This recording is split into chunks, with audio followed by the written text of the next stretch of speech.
welcome back to somebody on the Football Zone and to a weekend previewing all of the midweek Premier League games coming up this week, and starting things off with Wolves against Burnley on Tuesday. And yeah, for Burnley, this is a massive opportunity. I think obviously getting that win against Sheffield United, thrashing them, which could serve as kind of the turning point of their season. Wolves have lost the last two, although there have been a few tough games, but yeah, I think Wolves at home will see this as an opportunity to get back on track as well. At home, I think Wolves will do it, but I think both teams will see this as a bit of an opportunity. But moving on into Luton as they take on Burnley at Kenilworth Road. And yeah, Luton coming into this one, obviously off the back of that loss to Brentford.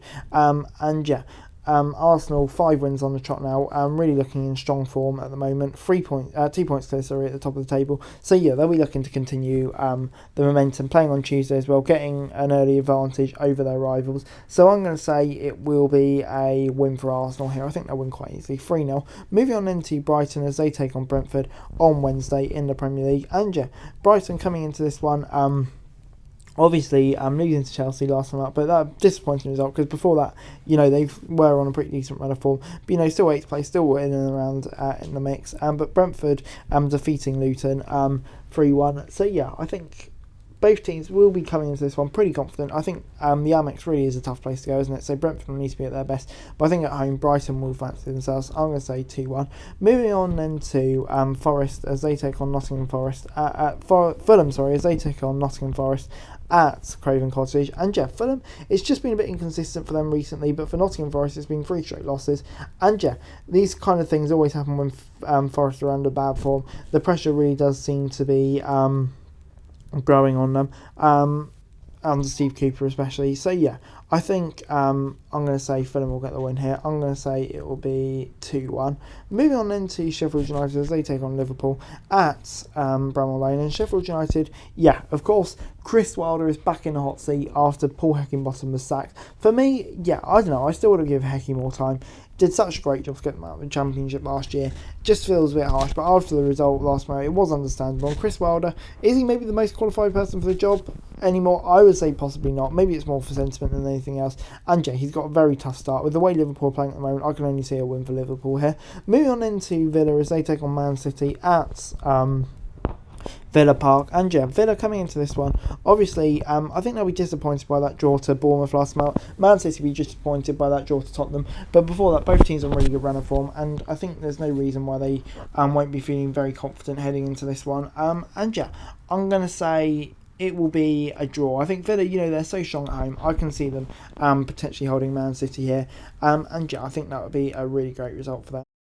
Next up, we've got Crystal Palace against Bournemouth at Selhurst Park. And yeah, Palace coming into this one with on a pretty poor run of form, I think it has to be said. But still mid-table in the Premier League, comfortably clear of the relegation zone against the Bournemouth side, who they've had a bit of a disappointing start to the season, but definitely have picked up in their recent results. So I think there's a lot of cause to optimism. But Palace, I think they'll see this as a game where they can really get back on track too. And I think at home, they'll just about edge it. I'm going to say 2-1. Moving on then to probably the big game of the midweek, Manchester United battling Chelsea at Old Trafford. And yeah, United coming into this one. I think obviously the loss to Newcastle and a draw to Galatasaray. Rumours of Ten Hag kind of losing the dressing room a bit. It's not the ideal setting to come into the game with. Chelsea seems to be picking up some results at the moment. Big win over Brighton. Yeah, it's a tough one for them. I think Chelsea will feel confident going into this one, but I think Manchester United at home, their form when you think into that hasn't been too bad. I think they'll just edge it. But moving on into Everton as they take on Newcastle on the Thursday. And yeah, Everton coming into this one, obviously off the back of that big win against Forest. Their away form's been really good. It's going on more their home form. That's been letting them down. Taking on the Newcastle side, obviously got that big win over Manchester United and looking decently at themselves. So yeah, I think they'll be feeling pretty confident coming into this one. I'm going to say it will be a 2-0 win for the Toon here. Moving on into Tottenham as they take on West Ham at White Hart Lane. And Tottenham coming into this one, I think they'll be feeling pretty confident. Now they got that draw against Man City, it could really help to revitalise them. But taking on a West Ham side who have been in good form themselves, but I think, kind of draw against Man City to reset and kind of get them slightly back on track. And even though it was controversial, it was a great result for them.